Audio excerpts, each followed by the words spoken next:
He don't read my people as he don't boss as the Biafran Nations League has done it again once more, which has put your one and only Jagaban in shock as their oil installation has been brought down, attacked by the BNL. My people now, so it go they hot.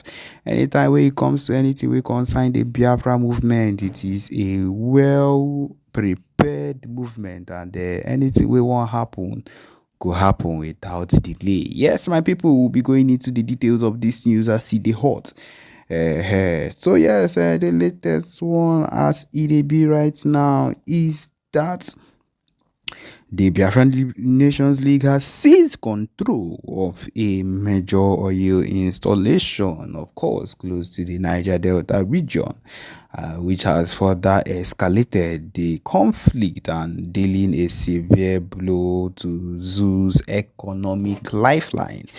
Yes, the attack has taken place, and the BNL forces overtaking the facility after a brief standoff with the security personnel, or that of course the people they put in place to actually secure the area.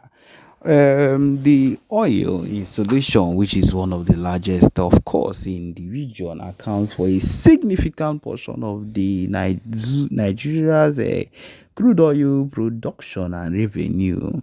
The takeover has shocked through Nigeria's oil industry, with fears of production disruptions and a spike in global oil prices. Yes, and Expert has estimated that the halt in operations at the facility could cost the country millions of dollars in revenue daily, which they would normally still take and would not affect. I repeat, would not even affect anything at all.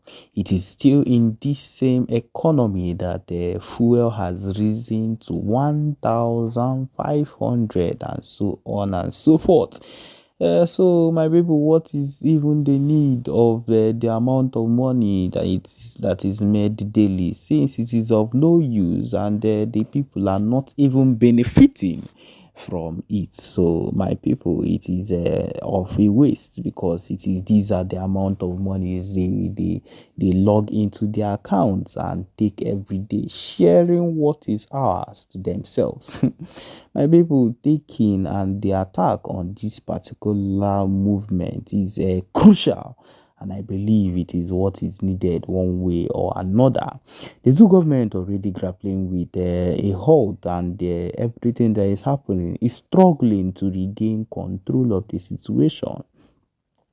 President Tinubu has declared the movement, that is the Biafra movement, as a national threat, and emergency meetings have been held to address the crisis.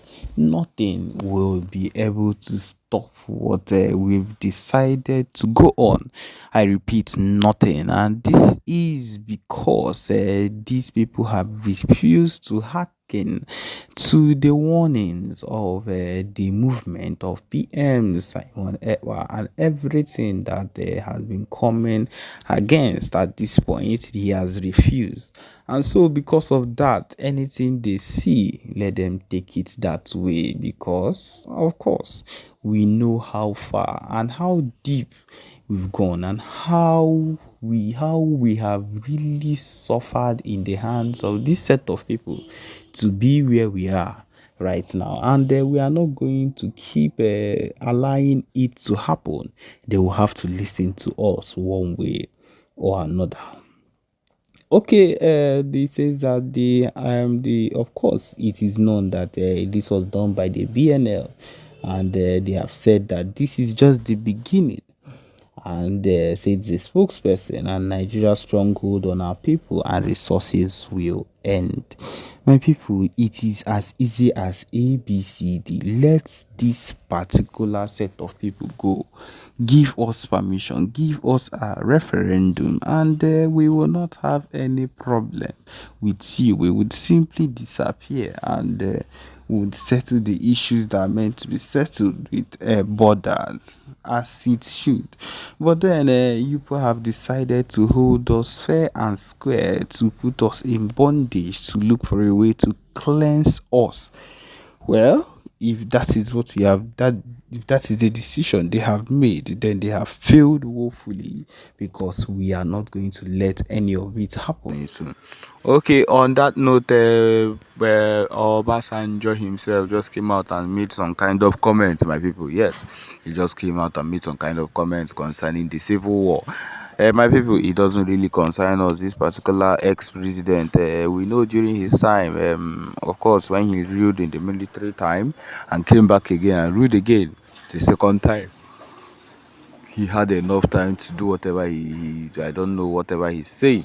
But then, of course, the most important thing for us to have in our minds on is that we ourselves as Biafrans must do the needful. Okay, my people, he's talking about the Biafra war. Let us see what he has said. He says here, Olusegun Obasanjo, the former president of Nigeria, recently spoke at the conference on youth leadership titled Opportunities for Peace, Roles of the Youths in Conflict Prevention in Africa.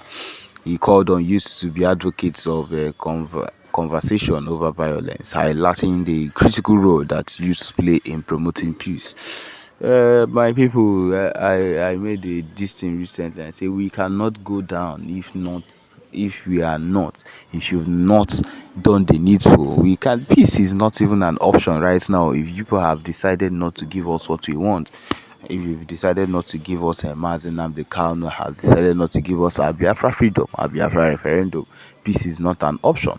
And so whatever you say now in a conference might be true and will be moved by gullible people that do not know what the true movement for the Biafra army or the true movement for the Biafra is. They are the ones that might look into it. But the true people know the reason why we've been fighting this hard and we've been fighting for this long.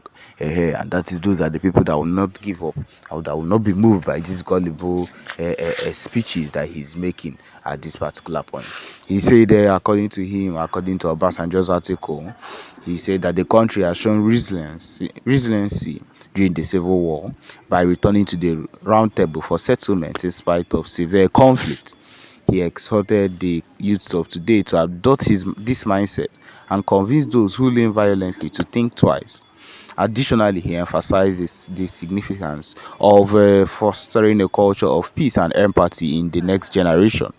In Obasanjo's words, during the Civil War, we killed ourselves mercilessly and destroyed our best facilities, but we still came back to the round table to get the challenge resolved.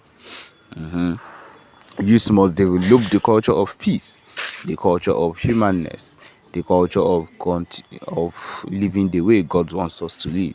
Okay, so now this is what he is advising them to do. But then to do what is needful, we Biafrans have always been people of peace. We have always wanted peace in our lives. Every single thing about us has always been about peace. We are not people of war. We do not want war. We have never ever wanted war. But then it is the situation you people put us into that make us want to lean to war. Yeah, of course, that is the situation. We are not people of war. I don't know if he's trying to say that the war and everything that is happening now is how. No. The youths of nowadays, the Biafrans of nowadays, are leaning into war because that is what they have pushed us into. Because that is the situation they have pushed us into. We did not just wake up one day and decide to wake up and push ourselves into war. The reason why the Nigerian army and the Biafra Liberation Army, the BLA, are clashing 24/7 is because of the fact that they have refused to do the needful. They have refused to release our leader, Ohamadike, Nnamdi Kanu. Yes, that is why we are leaning into war. They have refused also to give us what we've been asking for the longest of times after the civil war. I believe you me, if they have given us what they want instead of leaning into the civil war, my people, I do not think we would have been here by now. I believe everywhere we would have been on their own. They would have been on their own. And we would be where we are because, of course, there is no need for any war and we would be happy with our state. And by now, I believe you me, the kind of progress we would have made would not be one to even be trifled with. But of course, na so it dey be, na so it dey hot. Once you come for these conferences, they will just make it look like everything that is happening now is our fault, because violence is not the answer. None of this is going to make the real Biafrans turn away from what is needful. The people that cannot be turned, cannot be swayed by these gullible talks, they know the real fight, and they are not going to give us. And so on that particular note, nothing of such can make us give up on our fight or stop doing whatever it is we've been doing ever since. And so because of that, we'll keep on fighting and doing the needful no matter what. So yes, my people, this is where we've come to the end of this particular broadcast. Thank you for joining us. Remember to subscribe and turn on your notifications too. Thank you.